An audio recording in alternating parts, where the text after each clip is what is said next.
Now, you and I both know that the health system is not what it used to be. Now, it ain't third world, and it's great that we have Medicare. That means, frankly, in Australia, you're going to be able to get fixed.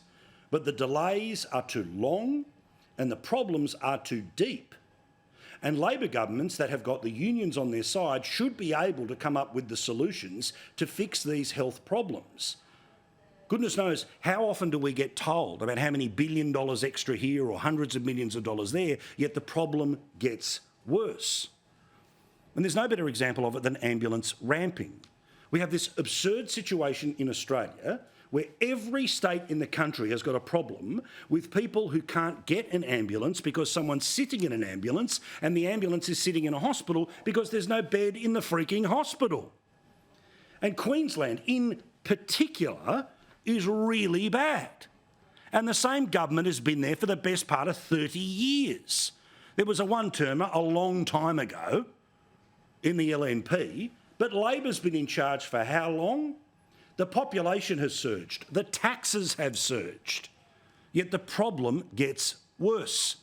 And every time this story comes up, you hear the same garbage from people who've been promising for years to fix a problem that has happened on their watch and gets worse. So that's since our $764 million plan came out at budget to tackle ramping. This is all about relieving the pressure on our emergency departments. We get people out of those ambulances quicker. So the face has changed, the spin stays the same, the result gets worse. And remember, in Queensland there have been 3 people in the space of just a couple of weeks who died as a result of this scenario, where you can't get the ambulance to turn up because there's an ambulance with somebody in it at a hospital and there's no bed in the hospital, which means the ambulance stays in the hospital. So now we see that the wait for some people to get an ambulance in Queensland is now more than 25 minutes. So good luck if you're having a heart attack. Good luck if you've been bitten by a snake. Good luck if you've stumbled and fallen. Queenslanders are now waiting longer for ambulances than any other time in the past decade, with the state service under the highest demand in the country.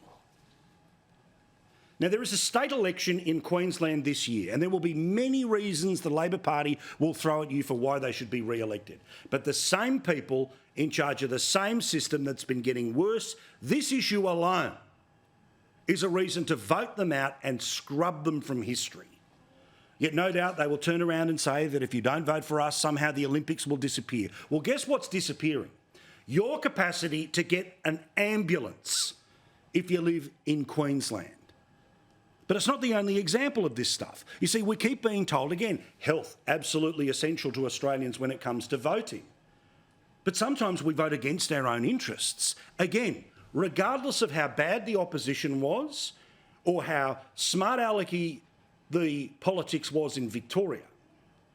Victoria decided to re-elect a government that had overseen a O system where 33 people died as a result of not being able to get an ambulance. So Australia, if you care about your health, even though you may not need an ambulance today, you might need one tomorrow, which means you need a government that can guarantee it will turn up.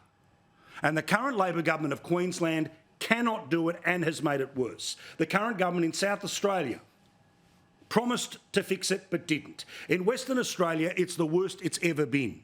And so on and so on and so on in virtually every state in the country.